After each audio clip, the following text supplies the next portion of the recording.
everyone, my name's Chrono and this is BindOnEpic. So first, I'd like to say, if any of you guys are League of Legends fans, the Jinx Champion Spotlight dropped today, which means that Jinx is coming out really soon, and I'm so excited! I'm like fangirling over it. She's such a loser, always ready to cry. That was a really bad Jinx impression, but nonetheless, I am super excited. So anyway, I wanted to talk about whether or not pay to win is the next big thing in the gaming industry. So first off, let's define what a microtransaction is. So a microtransaction is the exchange of real-world money for an in-game good or service. Examples are skins in League of Legends, character costumes in Final Fantasy XIII-2, and power-ups in Candy Crush. So, microtransactions are typically used by mobile apps and free-to-play games as a source of revenue for the developers, since the games either cost like $1 or are completely free, so they've got to make money somehow, right?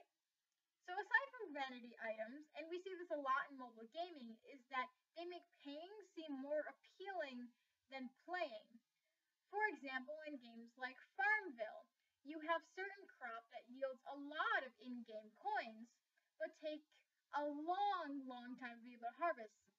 24 hours, 2 days, I don't really know how Farmville works, but, the game that nudges you, it says, hey, you can skip this harvest, you can skip having to wait for your harvest if you pay 99 cents, so it gives you that instant gratification of gaining 1,000 in-game coins or whatnot. Now we also see this in League of Legends. You can buy champions in League for both RP and IP. Now IP is in-game currency that you earn simply by playing the game. However, champions are very costly when it comes to IP, newer champions being, I believe, 6,800 IP. So it takes a lot of games to be able to unlock this one champion.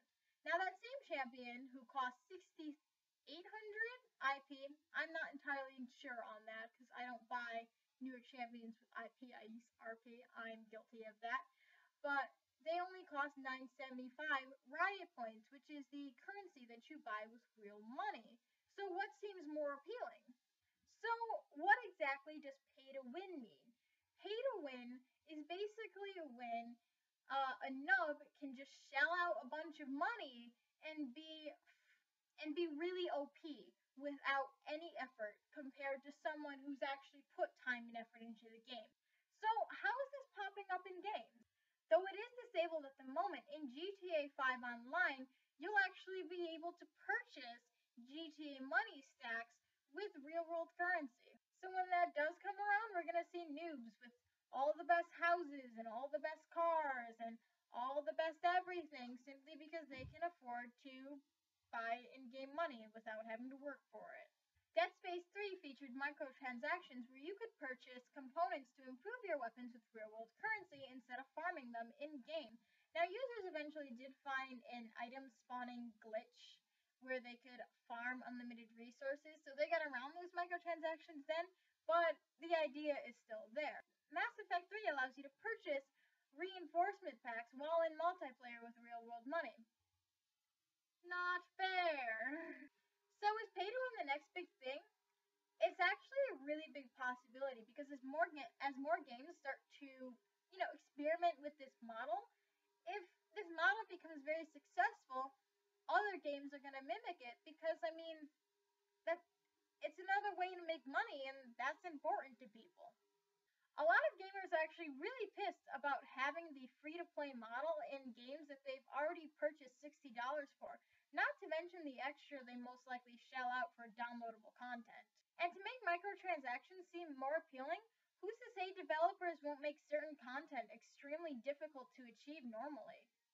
And as common sense would have it, a game designed to reward those who open wallets would make whatever resources less available during a spend-free playthrough, thus giving the best equipment to those who put the least amount of effort into the game. And then you have to think about it like this. What about cheat codes? Cheat codes do the same thing. And it's probably because these microtransactions carry over to online multiplayer, skewing the balance of the game. Plus, who the hell wants to play for cheat codes, especially when I've already put $60 into the game? Now, what sucks is that there actually are people out there who are willing to pay for these cheat codes, which isn't fair to the people who want to put in the effort, not the money. Take the purchasing of in-game money in GTA 5 Online. That's estimated, once it's up and running, to make $14 million alone. Anyway, that's it for this edition of BindOnEpic. Thank you so much for watching.